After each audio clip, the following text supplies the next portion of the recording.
Nós não somos os nossos pensamentos, nós somos uma consciência que observa. Agora o próximo passo é virar para controlar. Ô, doutor, e falando no caso do Consta, queria que o senhor trouxesse aqui pra gente uma outra história de superação que o senhor viveu aí na sua trajetória médica, que o senhor já teve a oportunidade de contar. Queria que o senhor dividisse agora com quem está aqui assistindo para Doc Show. Foi um caso impressionante, muito emblemático, de uma jovem de 25 anos que foi acometida por uma pneumonia crônica. Aí o senhor me corrige se estiver faltando aqui algum detalhe. Uma jovem de 25 anos, grávida, uma moça, né, uma menina jovem, que estava com pneumonia crônica e desenganada pelos médicos, mas o senhor conseguiu salvá-la e hoje ela está bem, né? Salvo engano, pelo que a gente tem aqui de notícia. Conta pra gente como foi esse salvamento. Quem tinha 25 anos era eu, ela tinha uns 39 anos. Eu era assistente do médico brilhante e a faculdade estava em greve. E eu sempre gostei do ser humano. Aí eu fui acompanhar esse caso que estava internado, eu passava o dia inteiro com ela lá. A faculdade estava em greve, estava com os casos na UTI, eu estava tendo a oportunidade de aprender as coisas aos 25 anos numa UTI de ponta. Bom, antigamente, ainda hoje assim, quando mudaram os parâmetros, mas quando você deixava o paciente a 100% de oxigênio, porque ela pegou uma pneumonia por legionela e ela só se mantinha com 100% de oxigênio. Se você mantém por muito tempo, o pulmão, o próprio oxigênio, destrói a unidade de troca gasosa, os alvéolos, e fica uma fibrose. Então, se fica muito tempo em 100%, chega uma hora que não tem mais pulmão para respirar. Bom, mas eu estava lá do lado dela, quando a gente transitoriamente tirava 5, 10 segundos do aparelho, ela ficava preta de tão cianótica. Cianótica quando fica roxa por falta de oxigênio. E aí eu ficava do lado dela, pegava na mão dela, conversava com ela. Eu era quinto anício de medicina. Ela estava recebendo um tratamento competente. Mas em um determinado momento, veio um colega, isso que a gente tem que analisar agora, tem que tomar cuidado com as informações que a gente lê. Falou, ó, Zeballos, você está tratando de um cadáver. Eu falei, como assim? Ela não morreu, não tem essa. Eu acabei de ler um estudo que quem tem 8 dias de oxigênio 100%, acabou o pulmão. Para fechar o prognóstico, nós vamos fazer uma biópsia dela. Não vai fazer biópsia coisa nenhuma. Eu falei com o chefe, que eu era assistente dele, que era um colega que internava os pacientes no hospital. Aí eu peguei na mão dela, e aí foi aí que eu percebi o poder da visualização. Você pega o Djokovic, veja o recado que ele deu de visualização quando ele ganhou a medalha em Paris agora. Visualização, uma instrumenta poderosa, que está no meu livro, que vai chamar Era dos Semideuses, uma Evolução da Espécie, que é o segundo livro, mas é uma ferramenta absurda. Mas eu não sabia disso quando tem a biologia de crença, tem a epigenética, que veio tudo depois. Eu peguei na mão dela, começamos a imaginar, fazer exercícios imaginários dela levando o filho na escola, dela levando o filho na primeira comunhão, que estava esperando ela fora do hospital. O menino tinha, sei lá, 2, 3 anos. Eu comecei a visualizar ela tendo um futuro com o filho. E aí, os físicos falam que o universo é uma grande construção mental, mas eu tenho uma experiência própria. Quando você deseja a coisa daqui, ó, com amor, você consegue com mais facilidade, se trouxer benefício a terceiros, criar a realidade que você vai viver. O fato é que passaram 7 dias, ela foi embora para casa e engravidou de outro filho. Então aquele cara errou. O que fez a diferença dele, que tinha lido o estudo, qual foi o milagre que ocorreu na ótica dele? O milagre foi estimular o poder de cura na paciente, acreditar e sabendo que tinha um filho esperando. Então isso é algo que está crescendo cada vez mais. Eu acredito muito, eu uso muito isso aqui no meu consultório, de olhar sempre verdadeiro, que você não pode enganar o paciente, você tem que falar com convicção que você está acreditando, mas sempre com uma visão otimista. Isso já desencadeia o que a gente chama de biologia de crença, que a gente libera substâncias com propriedades terapêuticas, que é o tal do efeito placebo. Então, nesse caso em que ela saiu, que emociona muita gente, isso está no capítulo do meu primeiro livro, esse caso foi um divisor de águas, porque eu tinha isso já intuitivo, que mostrou a importância das palavras do médico para ter um resultado inesperado, de ter um milagre, de ter... O que é o milagre? O milagre é aquilo que tem uma baixa probabilidade de ocorrer, mas ocorre. Então você tem que acreditar sempre. Imagina, esse meu paciente que eu descobri o corticoide, eu falei para ele, eu vou te tirar daqui antes, aí depois que vieram as ideias. E a vida é assim, isso vale para o jornalismo, isso vale para tudo quanto é canto. Você visualizar. E quanto mais pessoas se beneficiarem com as suas metas, mais fácil aquilo flui.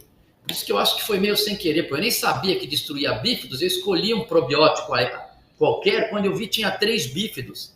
Se eu escolhesse um outro, talvez não tivesse tanto resultado. Depois eu vi que o bífido é o que era destruído pelo vírus e pelo imunizante.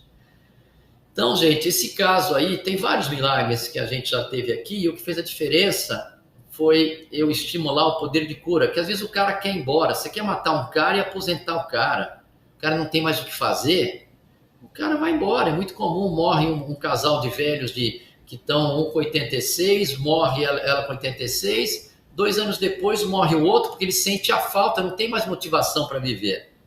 E eu já vi o que fez a diferença em muitos casos graves que eu tive, foi eu motivar ainda a existência do paciente. Isso faz uma diferença brutal. Tem vários casos assim, e por isso que eu tenho essa linha da espiritualidade na medicina, que isso é algo que não dá para separar o organismo da consciência.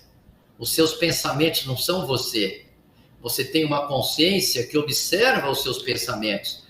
O dia que você aprender a controlar os pensamentos, você vai ser imagem e semelhança de Deus, você vai criar a tua realidade.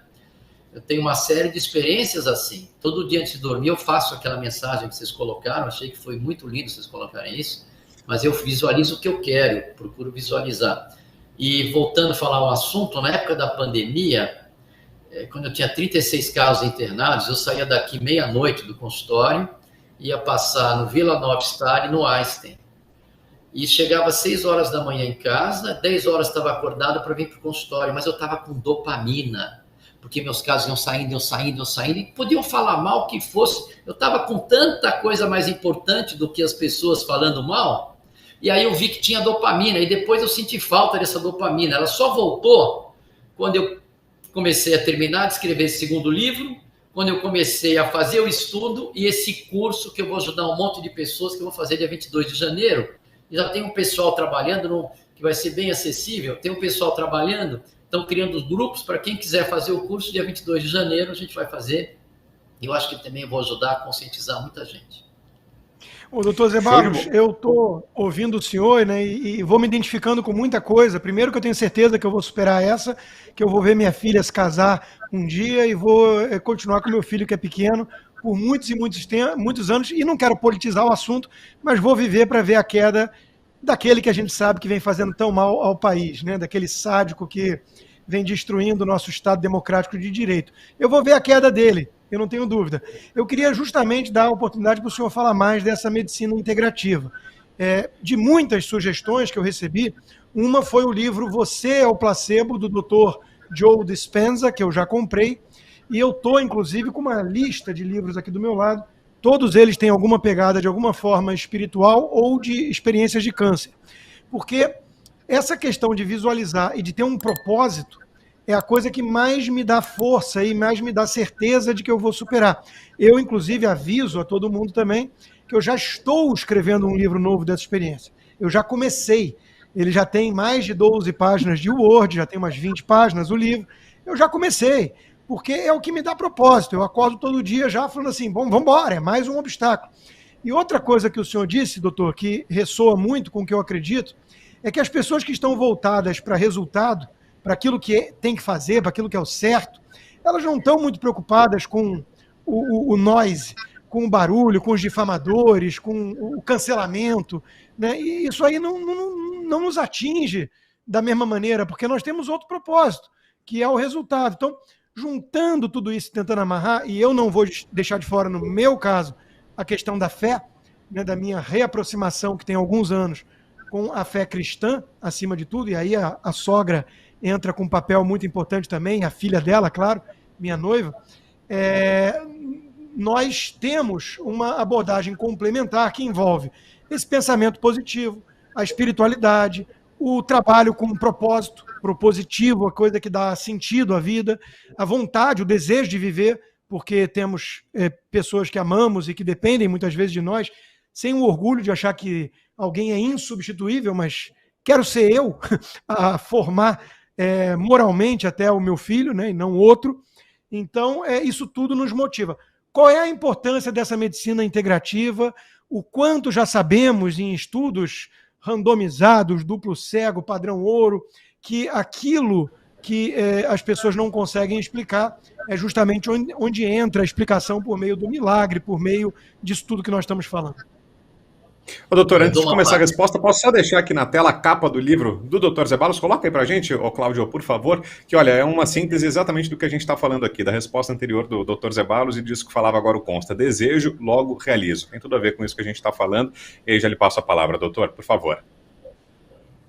Bom, nessa época, quando eu escrevi esse livro, eu já observava a diferença das palavras no médico. E eu tive alguns milagres, mas que o que determinou isso foi foi explorar o poder de cura no próprio paciente. Agora, tanto tem alguns estudos mostrando que teve uns estudos da Sociedade Brasileira de Cardiologia antes da Covid, mostrando a influência das emoções. O Joe Spencer é maravilhoso, eu pegaria só um livro dele, ou se puder, depois eu mando para você, mais um físico, mas você, não é caro, você compra, está no e-book, esse meu livro, Desejo Logo Realizo, porque ele é curto e objetivo. E aí no final eu falo assim, o último capítulo é pratique e constate.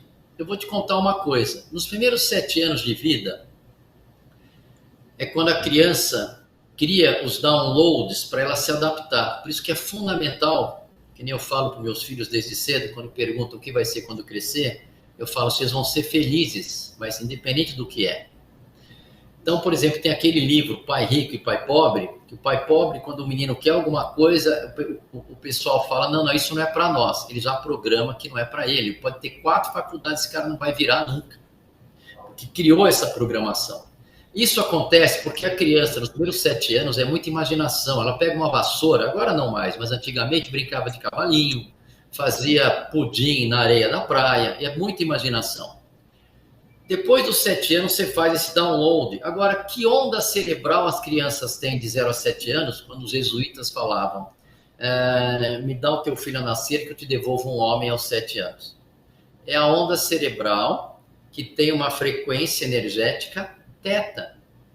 Essa mesma onda a gente consegue alcançar quando está em meditação. Tem uma mulher nos Estados Unidos, e a minha filha ficou instrutora no Brasil, ela está resolvendo casos incríveis de pessoas que estão com 7 remédios para dormir e ela ensina introspecção e não tomam mais remédios, que é Theta Healing, a cura pela onda teta. Mas na realidade é que a gente, nos dias de hoje, ficou muito longe da natureza, é importante você andar descalço na grama, sentir, porque a gente faz parte disso tudo. Nós todos somos interligados. Quando uma pessoa começa a bocejar, o outro na sequência. Ou você está num restaurante, tem um cara dando uma gargalhada lá no fundo, você nem sabe do que é, você começa a rir. Porque você entrou nessa frequência.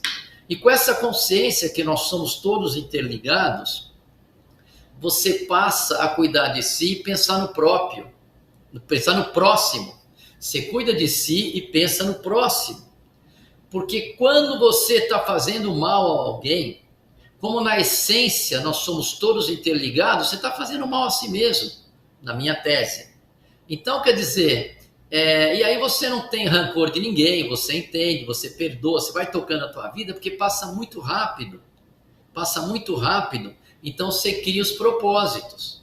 Como eu falei, eu fiquei dependente de dopamina, depois engordei, aí depois, quando eu tive as metas, eu voltei a ter minha própria forma física, tudo. Então, o segredo da vida é estar sempre criando as metas e objetivos. E se enxergar onde você quer chegar. Sempre. Agora, tem estudos da Sociedade Brasileira de Cardiologia mostrando as emoções influenciando a pessoa a ter um ataque cardíaco. Eu mesmo vivi isso aqui no consultório com 3 ocasiões. Uma pessoa que tinha um problema, as coronárias dele estavam perfeitas. Quando ele viu que ele ia ser preso, por qualquer outra razão, em 4 meses ele teve um infarto. Quando eu fui olhar, eu tinha estudado as coronárias 4 meses antes, as 3 estavam entupidas. Então não vem dizer que isso foi o colesterol, não vem dizer que isso foi o estresse, tem um papel violento. O Jatene, que tinha um contato íntimo com os seus pacientes, ele abriu o peito dos caras, ele falava que o que matar não é o colesterol, o que mata é a raiva, é a mágoa, são os dissabores, É isso que mata as pessoas. O que não quer dizer que a pessoa não tem que ter hábitos saudáveis. Por exemplo, hoje o grande vilão hoje é o pico de açúcar que a gente faz. E o Bob Kennedy está muito certo aí nos Estados Unidos, porque tem muita coisa ruim. O pico de açúcar, ele libera dopamina também e cria um vício. É a droga pior que tem, porque você não percebe que está viciado no açúcar, você está ansioso, vai lá e come.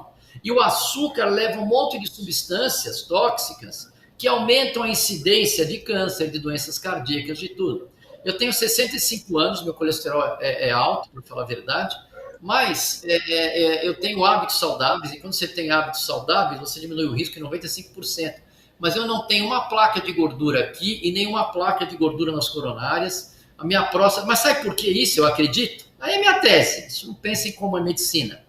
Porque eu vivo a minha vida com paixão. Então, você tem uma energia. Nós somos matéria e energia. E eu tenho certeza que vai haver...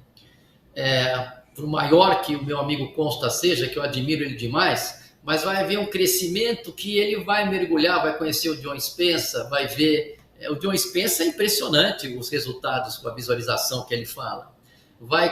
Se Deus quiser, eu vou mandar para você o físico, mas se não você compra no e-book e Desejo Logo Realizo, você vai gostar, que é bem rápido e objetivo. Mas com certeza eu quero que todos vocês que estão nos assistindo saibam, nós temos sim uma influência na nossa realidade. E o que nos atrapalha muitas vezes todo mundo isso, é uma autorreflexão, uma autossabotagem que está no vetor inconsciente, que isso é resolvido quando você faz uma introspecção, inclusive com Theta Healing. Eu sei, porque eu vou contar uma história, essa é engraçada. Temos tempo para isso ou não? Porque essa história que eu vou contar é bem interessante. Fica à vontade, doutor. Sim. Uma vez chegou um camarada nos anos 90, isso era em 95, mas com uma ansiedade absurda, não conseguia sentar na cadeira de paciente ali na minha frente, já dentro da minha sala, e ele ficava andando para o lado, para o outro. Naquela época tinha fax, aí eu escuto um barulhinho assim, pim, pim, pim, ele fala, peraí, doutor. Aí começou a sair um fax da pasta desse cidadão.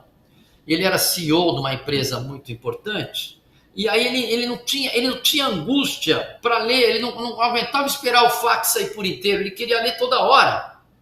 Bom, o que aconteceu? Ele falou, não, doutor, eu vim aqui porque falaram que você resolve o problema, estou com uma gastrite. Eu falei, olha, enquanto você não diminuir o teu ritmo de estresse, você vai continuar tendo esse desequilíbrio do sistema simpático, parasimpático, que vai dar acidez e refluxo, eu não vou conseguir te curar. Eu posso dar para você pantoprazol, omeprazol, mas eu não vou conseguir te curar. Então você tem que melhorar um pouco os seus hábitos, eu não sei, mas eu estou falando para você cuidar da tua saúde. Bom, ele veio, não fez o que eu pedi, voltou, não deu tempo, não consegui. Aí depois de 2 anos ele me volta, ele saiu recheadinho da empresa que ele era CEO, com uma menina 20 anos mais nova do que ele, com um rabinho de cavalo, falando, doutor, você estava certo, eu não tenho mais nada, estou ótimo. Então, o que quer dizer isso?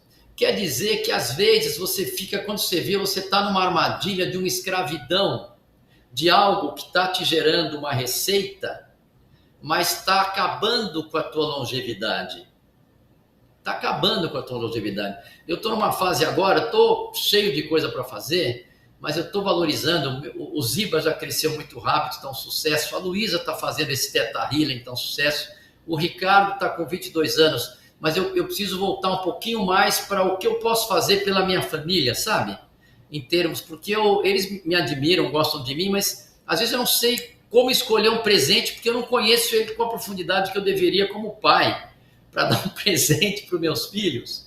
Então eu pergunto o que eles querem, etc., então, no amigo secreto, eu não sabia o que comprar. Eu perguntei para o irmão mais velho, o que eu dou para o irmão mais novo? O irmão mais velho falou, sei lá, e aí vai. Então, eu quero ter uma convivência, eu quero ter um apoio para eles, porque eu acho que agora, eu tenho certeza que eu vou continuar crescendo, porque essa ideia da microbiota eu não sou o único. O Shankara pensa na microbiota, teve um estudo anterior falando, mas com esses resultados que eu estou tendo, realmente eu acho que a gente é o único, eu vou espalhar, eu acho que eu vou continuar fazendo as coisas, mas eu estou fazendo uma análise, uma terapia com vocês, eu vou focalizar um pouquinho mais na minha família, porque eu fiquei, acho que, 37 anos trabalhando, a gente saía, viajava, e era muito engraçado, porque eu não tinha convivência com eles em casa, eu dormia lá, mas eu não tinha convivência.